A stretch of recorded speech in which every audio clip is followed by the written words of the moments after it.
Chapter 6. Plant Protection Formulations. It is important for tea growers and manufacturers to maintain the yield and quality of tea leaf production. The recommendations on plant protection formulations, their safe use and waste disposal, etc. in tea adhere to and comply with the recommendations and practices contained in the Plant Protection Code of the Tea Board of India. For details and clarifications, kindly refer to this document. Plant protection formulations refers to any substance, organic and inorganic, which either is applied to supply crops with nutrients or contains nutrients in a sufficient quantity to contribute to the nutrition of crops. PPF are substances used to prevent, control or eliminate pests, insecticides, herbicides and fungicides. Plant protection formulations helps maintain the yield and quality of tea leaf production. All PPFs have some level of toxicity and pose some risk to the people, wildlife and the environment. It is important to reduce the risk by controlled uses of PPF. Code Requirement 6.1, a mandatory criteria point. The verified facility shall keep the documented records justifying the use of PPF, i.e., recommendation from a competent authority or qualified personnel, and records of purchase from licensed dealers, handling and storage, amount and timing of application, application mode, treated field contamination, and prevention of loss to the environment. The intention: plant protection formulations have a high potential to harm people, environment, and wildlife. So it is important to review the process of selection and use with proper documentation. So how do we meet the code requirement? 1. Justification of use of PPFs. A. Get a recommended PPF list from an institution like TRA, UPASI, KVK, and DTR and DC. B. Make a list of PPFs presently being used. C. Make a comparison between recommended and presently used PPFs. D. Records to justify PPF application includes pest monitoring records for PPFs, recommendation from a competent authority or qualified personnel. 2. Monitoring the entire life cycle of PPFs. The following points are to be monitored and records are to be kept. A. Records of purchase from licensed dealers includes 1. Copy of the license of the dealer. 2. Official requisition. 3. Purchase order. And 4. Receipt of PPFs. B. PPF inventory is to include A. Product name, list of chemicals stored. B. Active ingredient. C. Rate. D. Potential risks. E. MSDS. F. List of banned chemicals. G. Quantity used and quantity remaining. Some guidelines on maintenance of inventory are: for PPFs going in, product name, container size, quantity, date, possible source, dealer, signature of authorized person receiving and storing PPFs, name of responsible person. For PPFs going out, product name, quantity, reference to application record, alternatively, who authorized the application with details of where, when, for what and by whom it was used, date, signature of person taking PPF out, and remarks if any, e.g. spillage, missing amount, etc. If it is a running inventory, there should be a column that contains the residual amount in store, i.e. difference between PPFs in and out at any given time. The residual amount needs to match the actual found in store. C. PPF application record is to have A. Product name, B. Active ingredient, C. Crop area applied, including location identifier, D. Date of application, E. Application mode, F. Amount applied, G. Amount remaining, H. Operator's name, I. Re-entry period, and J. Pre-harvest interval. 3. For any spillage or other accidental contamination, the exact location, time, extent, and the treatment must be recorded, plus any notes on any notifications given to the customers, the public, or authorities. 4. An up-to-date inventory should be kept, preferably in duplicate, one copy in the store itself and one in the farm office, so that authorities can be informed of missing stock and hazards in case of emergencies like fire, flood, theft, etc.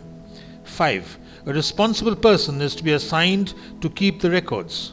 Note: for smallholders, a compiled log, which includes receipt, application, handling, storage and disposal, can be kept. It is very important for you to maintain the following records and documents: pest monitoring records for PPFs and recommendation from a competent authority, details of agrochemical vendors used by the farmer, copy of the license of the dealer, copy of the requisition and purchase order, copy of the receipt, list of PPFs used, list of banned chemicals, material safety data sheet MSDS, PPF inventory, PPF application record, PPF storage record. Code requirement 6.2, a zero tolerance criteria point.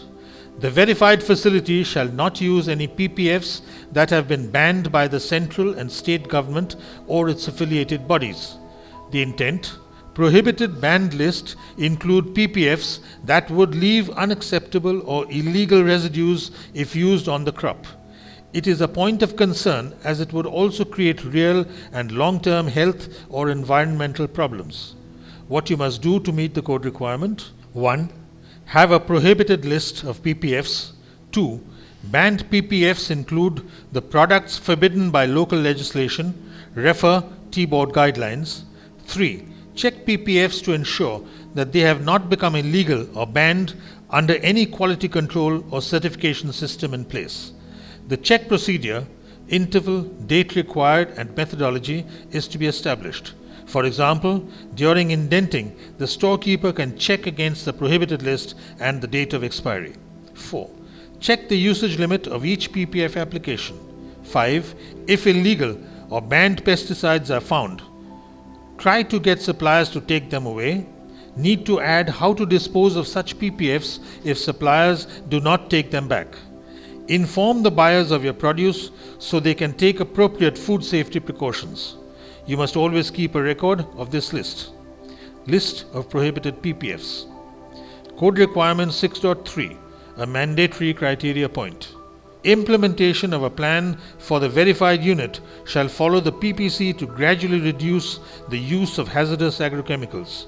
The intent: the World Health Organization system of hazard classification is related directly to how toxic the chemical is and is a good indicator of how hazardous the substance is. By reducing the hazard level of PPFs that are used on the farms, the risk to operators, other farm workers, and environment can be reduced. So how do you meet the code requirement? 1. Make a plan to gradually reduce the use by A. Discuss options with independent agricultural advisors, local tea association or tea board. B. Consult with your chemical supplier about what alternatives are available for less toxic chemicals. 2. It can be done through A. Actual reduction in use, and B. Adequate procedures, for example, integrated pest management system. 3. Implement the plan. 4. Monitor the implementation of the plan quarterly. 5. Review the plan if required. Records and documents.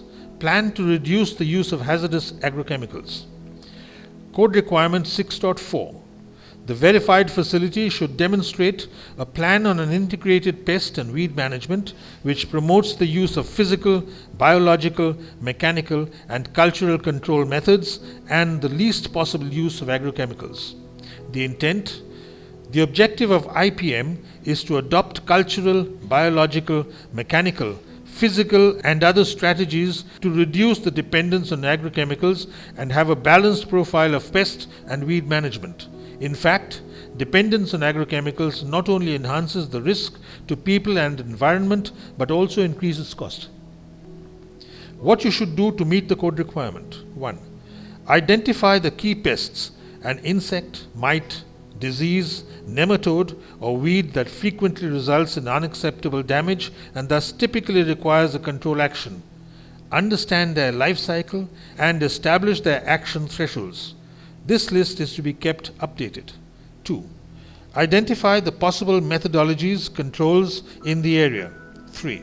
Physical controls involve using barriers, traps, or physical removal to prevent or reduce pest problems. 4. The biological control involves the conservation of natural enemies as well as other beneficial species. It involves understanding the natural enemies present and their requirements for survival. Natural enemies can be supplemented with other species not naturally present, classical biocontrol, or with larger numbers of naturally occurring species, augmentative biocontrol. 5. Both biological and physical controls can be used in combination with chemicals, although care must be taken to use active ingredients that do not harm natural enemies or whose application can be timed to minimize any negative impacts on them. 6. Cultural controls include agricultural practices that make the environment or plant less favorable to pests or diseases. In fact, as well as careful rotation and variety choice, are also generally considered to be cultural controls.